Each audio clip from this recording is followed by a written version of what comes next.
Why pay for the name brand when you can get the generic for much cheaper? Find out next on Fantasy Baseball Today in 5.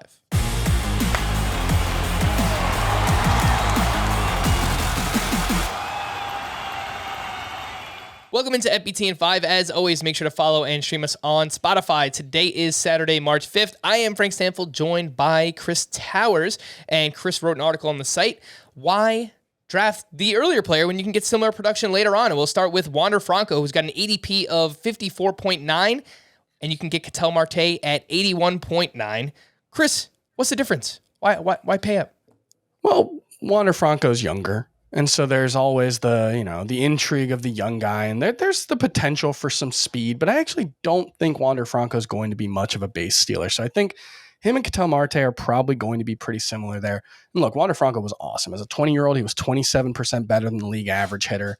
That's amazing. But Ketel Marte was just a better player last season. He's been a 900 OPS or better 2 of the past 3 seasons since his swing change. He hits the ball really hard. He's one of the safest bets for batting average. I just think when you look at the 5x5 value for both Ketel Marte and Wander Franco, I think you're likely to get a better batting average from Marte, probably more power, and the run production should be very similar, as should the stolen bases. In a points league, it's a little closer, but even then, Ketel Marte does not strike out very much, and he walks a decent amount. So I think he's probably just the better player in both formats.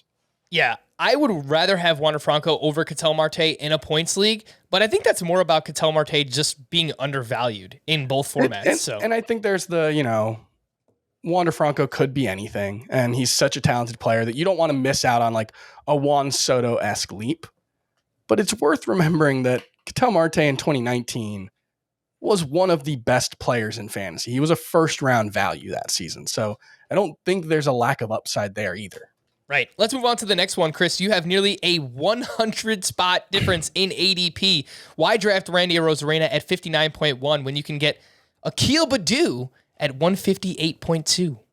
Yeah, Akil Baddoo, if you look under the hood, there are some worrying signs. He doesn't seem to be able to hit lefties. He's very raw. It's all tools. But Randy Arozarena doesn't really benefit from a look under the hood either. His surface numbers, 274, OPS right around 800, 20 homers, 20 stolen bases. But his expected batting average was just 222. His isolated slugging percentage was just 147.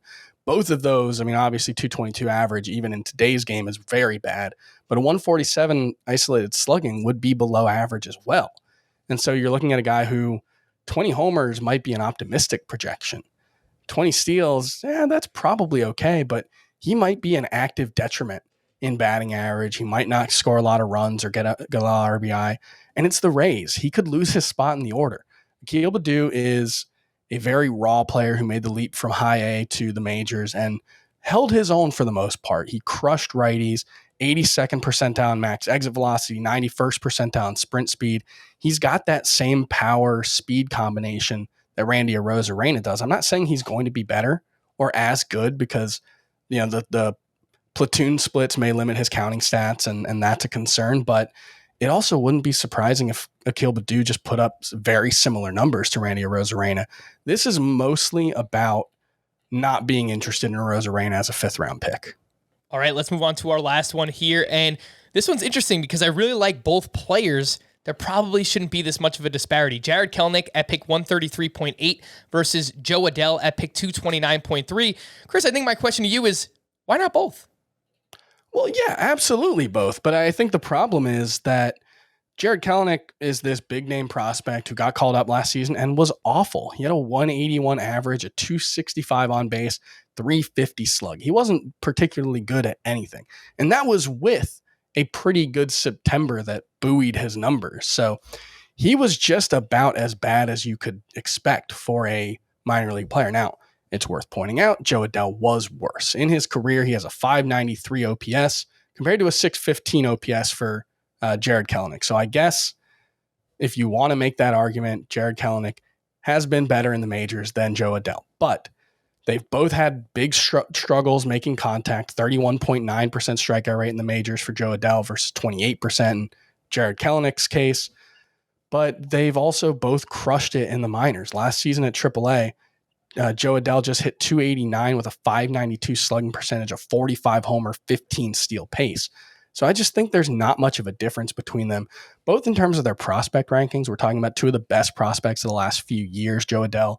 I think there is some prospect fatigue with him because we've been telling you to draft Joe Adell basically since 2019, and he hasn't made an impact at the major league level, but he's only 2 months older than Jared Kelenic, despite that. So I do think, yes, Jared Kelenic at a 12th or 10th or 11th round pick, I think that's fine to take the gamble. Would much rather take the gamble on Joe Adell 100 picks later. For more extensive fantasy baseball coverage, listen to the Fantasy Baseball Today podcast on Spotify, Apple Podcasts, Stitcher, your smart speakers, or anywhere else podcasts are found. And thanks for listening to Fantasy Baseball Today in 5. We'll be back again on Monday morning. Bye-bye.